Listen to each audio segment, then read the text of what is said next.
Hi అండి, welcome back to my channel.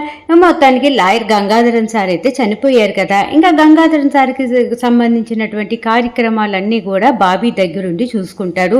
బాబీయే తల కొరువు పెడతాడు కదా. అతను కోమాలో ఉండి కొంచెం తనకి స్పృహ వచ్చిన తర్వాత పూర్ణిమని బతిమలాడుతూ ఉంటాడు కదా.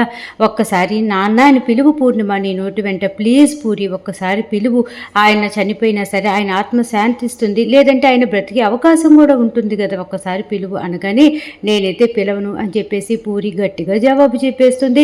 ఎవరిని తలకొరువు పెట్టమన్నా మేము పెట్టమంటే పెట్టమని దుకాణము అంటాడు. అలాగే పూరి కూడా అంటుంది.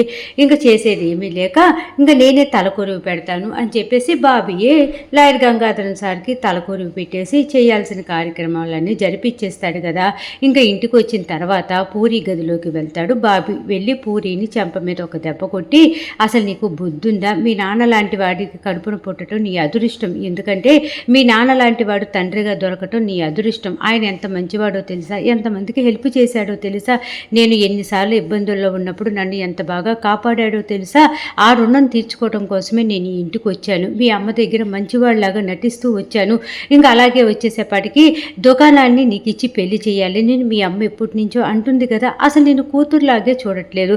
అలాంటి ఆవిడనేమో మాయమ్మ మాయమ్మ అనేసి నెత్తిని పెట్టుకొని, దేవుడు లాంటి మీ నాన్ననేమో నాన్నని కూడా పిలవటానికి ఇష్టపడట్లేదు. దీనంతటికీ కారణం మీ అమ్మ చండీయే.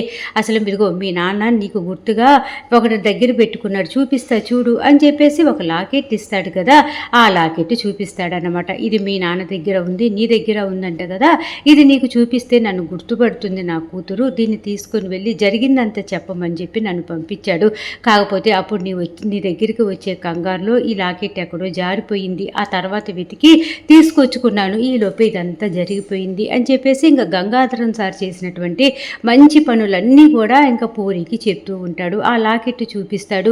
ఇంకా పూరి ఒక్కసారిగా కింద కుప్పకూలిపోయి ఏడుస్తూ ఉంటుంది. నువ్వు బతికినన్ని రోజులు కూడా నీ మంచితనం నేను అర్థం చేసుకోలేకపోయాను నాన్న. అమ్మ దుకాణం కలిపి నా మైండ్ని బాగా మార్చి పడేశారు. అయ్యో మిమ్మల్ని నోటి వెంట నాన్న అని పిలుచుకోలేకపోయాను అని చెప్పేసి ఇంకా పూరి కింద పడి చాలా ఏడుస్తూ ఉంటుందన్నమాట. అప్పుడే ఇంకా చెప్తూ ఉంటాడు, నాకనే కాదు పూరి, మీ నాన్న ఊర్లో ఎంత మంచి పనులు చేశాడో తెలుసా, అలాగే తను సంపాదించినటువంటి పొలం కాగితాలు ఎక్కడో పడేశాడు, ఎవరికో ఇచ్చేశారు అని చెప్పేసి చండి అక్క గోలగోల చేస్తూ ఉంది కదా. ఆ కాగితాలు ఎక్కడో లేవు, నా దగ్గరే ఉన్నాయి, నా దగ్గర జాగ్రత్తగా ఉంచు, ఎప్పటికైనా సరే నా ఆస్తి నా కూతురికే సొంతం, నా కూతురికే చెందాలి అని చెప్పేసి మీ నాన్న తాపత్రయపడి ఆ కాగితాలు నా దగ్గర పెట్టాడు. మీ నాన్న కోరిక ఒక్కటే, ఈ చండీ బారి నుంచి నేను కాపాడి నీకు మంచి లైఫ్ ఇవ్వమని చెప్పేసి మీ నాన్న చనిపోయే ముందు కూడా నాకు చెప్పాడు పూరి. నా మాట మీద నమ్మకం ఉంటే ఇప్పుడు నేను చెప్పేది విను, నాతో పాటు రా, నీకు మంచి లైఫ్ వస్తుంది. లేదు అంటావా, ఇక్కడే ఉన్నావంటే దుకాణానికి ఇచ్చి మీ అమ్మ పెళ్లి చేస్తుంది, నీ జీవితం నాశనం చేసేస్తుంది, ఇంకా ఆలోచించుకో అని చెప్పేసి ఇంకా పూరికి అర్థమయ్యే విధంగా బాబీ అంతా చెప్తాడనమాట. ఇంకా పూరి అంటూ ఉంటుంది, ఇన్ని రోజులు తెలిసి తెలియక నేను తప్పు చేశాను, ఇంత మంచి నాన్నని నాన్న అని పిలవలేకపోయాను, నాన్న ప్రేమను పొందలేకపోయాను, చిన్నప్పుడంతా కూడా నాన్న ఎంత బాగా చూసుకున్నాడో కదా నాన్న, ఇంకా అలాంటిది నాన్న సడన్గా ఎందుకు మారుతాడు అని చెప్పి నేను ఒక్కసారి కూడా ఆలోచించుకోలేకపోయాను. మా అమ్మ చెప్పిన మాటలు విని నాన్నను బాగా ద్వేషించాను, నోటికి వచ్చినట్టుగా మాట్లాడాను, అయ్యో చివరికి తలకొరివి కూడా పెట్టలేకపోయాను, నన్ను క్షమించు నాన్న అని చెప్పేసి పాపం పూరి ఏడుస్తూ ఉంటుంది. అప్పుడే ఇంకా బాబీ చెప్తూ ఉంటాడనమాట, ఇంకేదో జరిగిపోయింది, అది తెలిసి తెలియక అలా అయిపోయింది కదా, ఇప్పటికైనా మారు పూరి, నువ్వు నాతో పాటు వచ్చేసేయి, ఇక్కడ వీళ్ళ భార్య నుంచి నేను కాపాడుతాను, మీ నాన్నకి నేను మాట ఇచ్చాను కాబట్టి గంగాధరన్ సార్కి ఇచ్చిన మాట నిలబెట్టుకుంటాను అని చెప్పేసి పూరికి బాబీ అంత అర్థమయ్యే విధంగా చెప్తాడు. ఇంకా పూరి కూడా సరే బాబీ నేను నీ వెనకాల వచ్చేస్తాను అని చెప్పేసి పూరి కూడా చెప్పేస్తుంది అనమాట. ఇక్కడ మ్యాటర్ ఇలా జరుగుతుంటే ఇంకా సందీప్ వచ్చేసేపాటికి హాసినిని పెళ్లి చేసేసుకున్నాడు కదా. ఇంకా అష్టలక్ష్మి డ్రెస్ మార్చుకుంటూ ఉంటే ఒక అతని చేత వీడియో తీపిస్తాడు కదా. ఈ సందీపు చండి వీళ్ళందరూ ఒకటయ్యి ఆ వీడియో వైరల్ చేసేస్తాను, జనాల్లోకి వదిలేస్తాను, ఆ వీడియో వాళ్ళ అష్టలక్ష్మిని చూశారనుకో అందరూ ఇంట్లో వాళ్ళందరూ ఊరేసుకొని చచ్చిపోతారు కదా, పరువు పోయింది అని చెప్పేసి, అలా వాళ్ళందరూ చనిపోవటం నీకు ఇష్టమా, లేదంటే నన్ను పెళ్లి చేసుకొని అష్టలక్ష్మి వీడియో డిలీట్ చేపిచ్చేసి ఆ ఫ్యామిలీ అంతా సంతోషంగా ఉండేటట్టుగా చేస్తావా, నీ ఇష్టం హాసిని అనేసి 2 ఆప్షన్లు ఇస్తాడు కదా హాసినికి. ఇంకా హాసిని ఒకటే అనుకుంటూ ఉంటుంది, నేను బాబీని పెళ్లి చేసుకొని ఆ ఫ్యామిలీ మొత్తం చచ్చిపోయేటట్టుగా చేసే కంటే కూడా నా ప్రేమని త్యాగం చేసైనా సరే ఈ సందీప్ని పెళ్లి చేసుకొని ఆ బాబీ వాళ్ళ ఫ్యామిలీ మొత్తాన్ని అంటే సత్యమ్మ వాళ్ళ ఫ్యామిలీ మొత్తాన్ని జాగ్రత్తగా సేవ్ చేయాలి అని నిర్ణయించుకొని సందీప్ చెప్పిన నిర్ణయంలో ఒకటి ఓకే చేసుకొని సందీప్ని ఇష్టం లేకపోయినా పెళ్లి చేసేసుకుంటుందా. పెళ్లి చేసుకున్న తర్వాత అడుగుతుందన్నమాట, నేను మాట ప్రకారం నేను నిన్ను పెళ్లి చేసుకున్నాను కదా, అష్టలక్ష్మి వీడియో నీ ఫోన్లో డిలీట్ చేయవా అనేసి అడగగానే అలా ఎలా డిలీట్ చేస్తాను, డిలీట్ చేసిన వెంటనే నీ మెడలో నేను కట్టిన తాళి నా మొహాన్ని విసిరేసి వెళ్ళిపోయి ఆ బాబీ గారిని పెళ్లి చేసుకోవాలనుకుంటున్నావా హాసిని, మీ కథలన్నీ నాకు తెలియదు అనుకుంటున్నావా, అస్సలు కుదరదు, నా ఇష్టం వచ్చినప్పుడు నువ్వు నిజంగానే నాతో ప్రేమగా ఉన్నావు భార్యలాగా ఉంటున్నావు అనేసి నాకు నమ్మకం కలిగినప్పుడే ఆ వీడియో డిలీట్ చేస్తాను అనేసి అడ్డం తిరుగుతాడు కదా. మొత్తానికి హాసిని సందీప్ని ఈ విధంగా పెళ్లి చేసుకోవాల్సి వచ్చింది కదా.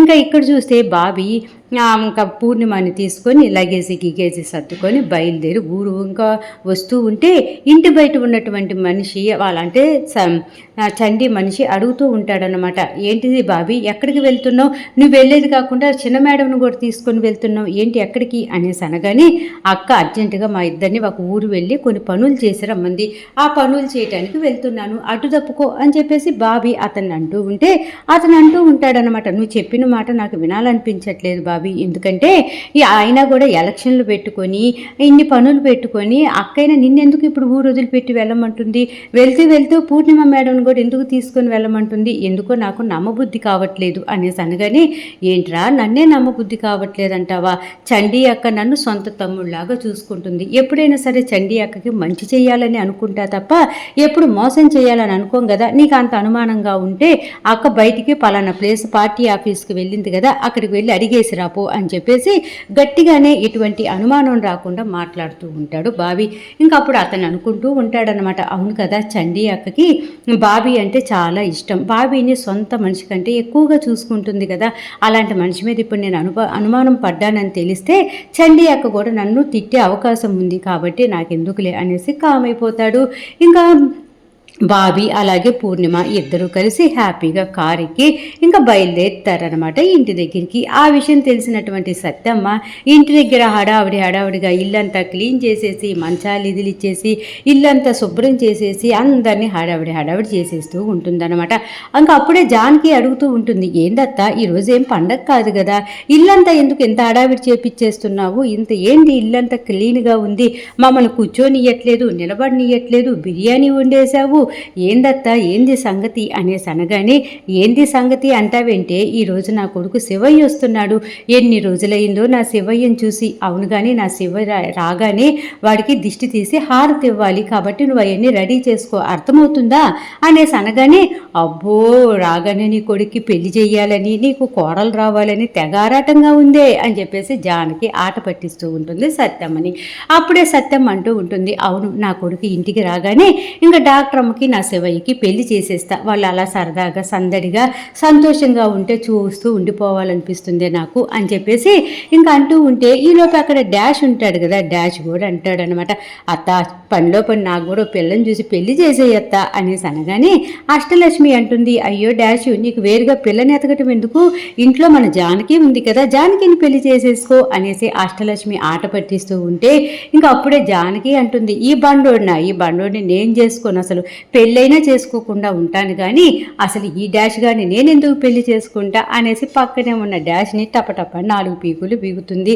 డాష్ అంటాడు, వామ్మో ఇలాంటి భార్య నాకు వద్దమ్మ తల్లు అని చెప్పేసి జోక్గా అలా మాట్లాడుకుంటూ ఉంటే అష్టలక్ష్మి అంటూ ఉంటుంది, అమ్మ ఎన్ని రోజుల తర్వాత నీ మొహంలో సంతోషం చూస్తున్నాము, అన్నయ్య వస్తున్నాడు అంటే నీకు పండగలాగా ఉంది కదా అనేసి అనగానే అవును అష్టలక్ష్మి నా కొడుకుని చూడక ఎన్ని రోజులైందో కదా, వాడు కళ్ళల్లోనే మెదులుతూ ఉన్నాడు, వాడిని ఎప్పుడెప్పుడు చూడాలా, వాడిని గట్టిగా పట్టుకోవాలా, వాడిని తడుముకోవాలా అనేసి నాకు ఎంత ఆశగా ఉందో తెలుసా అని చెప్పేసి అష్టలక్ష్మికి ఇంకా బాబీ మీద ఉన్నటువంటి ప్రేమనంతా కూడా సత్యమ్మ చెప్తూ ఉంటుంది. ఈలోపే ఇంటి ముందు కారు ఆగుతుంది. డాష్ అంటాడనమాట, అదిగో అత్తమ్మ వచ్చేసింది కారు, ఇదిగోరా నీ కొడుకు వచ్చేసాడు అని చెప్పేసి గబగబా పరిగెత్తుకుంటూ కారు దగ్గరికి వెళ్తారు. ఇంకా బాబీ కారు దిగుతాడు. కారులో ఉన్న లగేజీతో పాటు పూర్ణిమ కూడా దిగుతుందన్నమాట. ఇంకా అప్పుడు సత్యమ్మ పూర్ణిమ వైపు అలాగే చూస్తూ ఉంటే, సత్యమ్మ ఎవరు అని చూస్తున్నావా? మన లాయర్ గంగాధరం గారి కూతురు పూర్ణిమ, నేను పూరి అని పిలుస్తాను అనేసి అనగానే, నాన్న శివ ఇన్ని రోజులైందయ్యా నిన్ను చూసి అనేసి ముందు శివుని తడుముకొని ముద్దులు పెట్టుకొని కొడుకు మీద తల్లికి ఉన్నటువంటి ప్రేమను చూపించి ఇంకా అప్పుడు పూర్ణిమ దగ్గరికి వెళ్తుందన్నమాట. అమ్మ పూర్ణిమ, మహాలక్ష్మిలాగా ఉన్నావు తల్లి, మీ నాన్న ఎంత మంచివాడో తెలుసా, మాకందరికీ ఎంత సహాయం చేశాడో తెలుసా అని చెప్పేసి ఇంకా సత్యమ్మ స్టార్ట్ చేస్తూ ఉంటే అప్పుడే బాబీ అంటాడనమాట, ఏంది వచ్చిన మనిషిని ఇంట్లో లోపలికి రానిరా, గుమ్మం దగ్గరే నిలబెట్టి అన్ని విషయాలు మాట్లాడేస్తారా?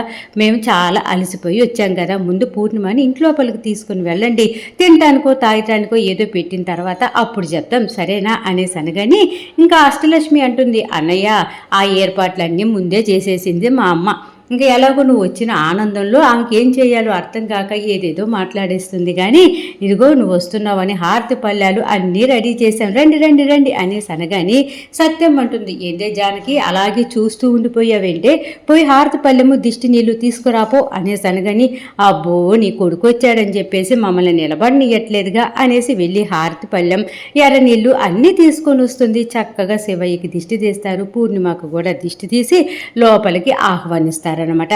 ఇంకా అప్పుడే ఇంకా జనవరి అనేసి బాబీ జానకిని పిలుస్తూ ఉంటే పూర్ణిమ అంటుంది, అదేంటి నేను వచ్చినప్పటి నుంచి చూస్తున్నాను, ఆ అమ్మాయినేమో 8 అని పిలుస్తున్నావు మీ చెల్లిని, ఇలాగే ఈ అమ్మాయినేమో జనవరి అని పిలుస్తున్నావు, వాళ్ళకి ఇంకా పేర్లు లేవా అనేసి అనగానే ఇంకా జానకి చెప్తుందనమాట, అయ్యో పూర్ణిమ నీ పేరు పూర్ణిమ కదా, మా బావ నిన్నేమని పిలుస్తున్నాడు, పూరి అని పిలుస్తున్నాడు, ఇదిగో దీని పేరు అష్టలక్ష్మి, అష్టలక్ష్మి అని పిలవకుండా 8 అని పిలుస్తాడు, నా పేరేమో జానకి, నన్నేమో జానకి అని పిలవకుండా జనవరి అని పిలుస్తాడు, అలాగా మా బావ ఏదో ఒక పేర్లు పెట్టి పిలవటం అతనికి అలవాటు, ఇంకా మాకు కూడా అదే పేర్లు అలవాటు అయిపోయింది అనుకో, ఇప్పుడు నీకు కూడా పూరి అని పెట్టాడు కదా, అంతే మా బావ అందరికీ ఏదో ఒక పేరు పెట్టి పిలుచుకుంటూ ఉంటాడు, అతని ఇష్టాన్ని ఎందుకు కాకూడదు అనేసి మేము కూడా పలుకుతూ ఉంటాం అనేసి అందరూ ముచ్చట్లు పెట్టుకుంటూ ఉంటే సత్యమ్మ అంటూ ఉంటుంది, చూడు తల్లి మీ నాన్న లాయర్ గంగాధరం గారు చాలా మంచివాళ్ళు, మేము ఇవాళ రోజున ఇంత సంతోషంగా ఉంటున్నామన్నా, నా కొడుకుని నేను చూసుకుంటున్నానన్నా కూడా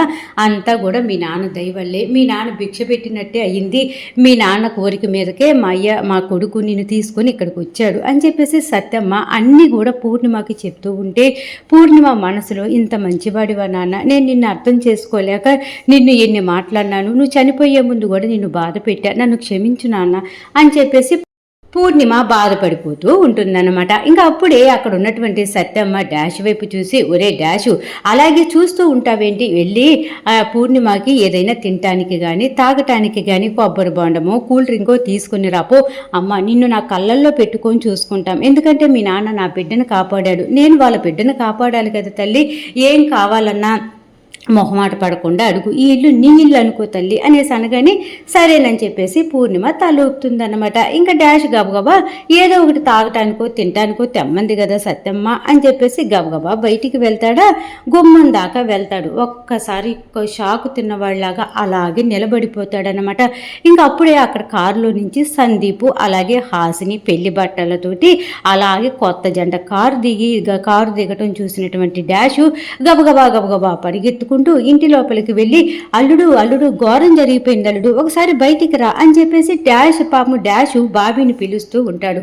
బాబీ ఏమో ఏందరా నీ గోల, ఏంది మళ్ళీ స్టార్ట్ చేసావా అనగాని, అది కాదల్లుడు ఒక్కసారి బయటికి రా అల్లుడు అని చెప్పేసి బాబీని చేపట్టుకుని బయటికి తీసుకుని వెళ్తూ ఉంటే ఈ డాష్కి ఏమైంది, ఎందుకు ఇంత కంగారు పడుతున్నాడు, ఏదో జరగరానిది జరిగినట్టు చూడకూడదు చూసినట్టుగా ఇంత ఆతృత పడుతున్నాడేంది, అసలు ఏమైంది అని చెప్పేసి గబగబా అందరూ కలిసి బయటికి వెళ్తారన్నమాట. ఇంకేముంది వీళ్ళందరూ బయటికి వెళ్ళేపాటికి సందీపు హాసిని పెళ్లి చేసుకొని ఒకరి చేతికి ఒకరి చెయ్యల తగిలిచ్చేసుకొని పెళ్లి బట్టలతోటి గుమ్మం ముందు నిలబడతారన్నమాట. పూలదండలతోటి ఇద్దరు వాళ్ళ పరిస్థితి చూసినటువంటి ఆ బ్యాచ్ అందరికీ కూడా స్ట్రోక్ వచ్చినంత పని అయిపోతుంది.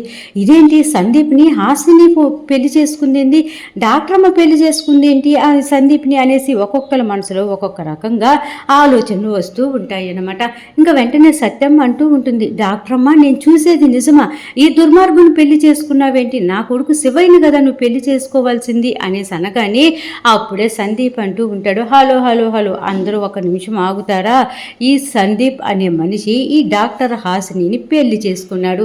మా ఇద్దరికి పెళ్ళి అయిపోయింది. అర్థమవుతుందా? ఇప్పుడు ఈ సందీప్ భార్య హాసిని భర్త సందీప్. అంతేగాని ఎవరినో పెళ్లి చేసుకోవాలి కదా, వీడిని చేసుకుంది ఏంటి, వాడిని చేసుకుంటుంది ఏంటి అన్న ఆలోచనలన్నీ పక్కన పెట్టేయండి. మా ఇద్దరికి పెళ్ళి అయిపోయింది. మీకు ఆ విషయం చెప్పిపోదామని ఇక్కడికి వచ్చాం. ఏం హాసిని, చెప్పు, నా భర్త సందీప్ అని చెప్పు అనేసి హాసిని భుజాల మీద వేసి దగ్గరగా లాక్కుంటూ ఉంటే బాబీకి ప్రాణం పోయినంత పని అవుతుందన్నమాట. ఏం మోసం చేసి నా కలర్ని నువ్వు పెళ్లి చేసుకున్నావు? ఏంది కలరు ఇదంతా కూడా? ఎందుకు పెళ్లి చేసుకోవాల్సి వచ్చింది? నాకు ఒక్క మాట అన్న చెప్పకుండా నువ్వు ఇంత దరిద్రపు పనికి ఎందుకు దిగాల్సి వచ్చింది? చెప్పు అని చెప్పేసి కలర్ని అడుగుతూ ఉంటాడనమాట బాబీ అలా అడుగుతూ ఉంటే ఏం జవాబు చెప్పలేక హాసిని ఏడుస్తుందే తప్ప నోరు విప్పి ఒక్క మాట కూడా మాట్లాడదన్నమాట. ఇంకా జానకి అంటూ ఉంటుంది, ఏంది డాక్టర్ అమ్మ, భయపిచ్చాడా సందీప్? మాకు తెలుసు కదా మారాడు అంటే మారలేదని చెప్తున్నా సరే ఎవరు పట్టించుకోలేదు. ఈ సందీప్ ఎందుకు మారుతాడు? ఈ సందీప్ దుర్మార్గుడు. ఏదో నిన్ను భయపిచ్చో బెదిరించో మొత్తానికి నిన్ను పెళ్లి చేసుకున్నాడు కదా. నా బావ నిన్ను ఎంతగా ప్రేమించాడు, నా బావ నీ కోసం ఎన్ని పనులు చేశాడు, అలాంటి వాడిని మర్చిపోయి ఈ సందీప్ని పెళ్లి చేసుకుంటావా? ఏంటి డాక్టర్ అమ్మ, ఏం మాట్లాడవేంది అని చెప్పేసి ఇంకా డాక్టర్ అమ్మని జానకి అడుగుతూ ఉంటే ఇంకా సందీప్ అంటూ ఉంటాడు, జనవరి తాను నా భార్య, ఏంటి అంత గట్టిగా మాట్లాడుతున్నావు, మెల్లగా మాట్లాడు, రెస్పెక్ట్ ఇవ్వాలి అనేసి అందరి మీద ఎగురుతూ ఉంటే బాబీ వస్తాడు. సందీప్ కాలర్ పట్టుకుంటాడు. ఎందుకు ఏం మోయ మాటలు చెప్పి నా కలర్ని పెళ్లి చేసుకున్నావో చెప్పు అని అడుగుతూ ఉంటే ఈరోజు ఎపిసోడ్ అయిపోయిందన్నమాట.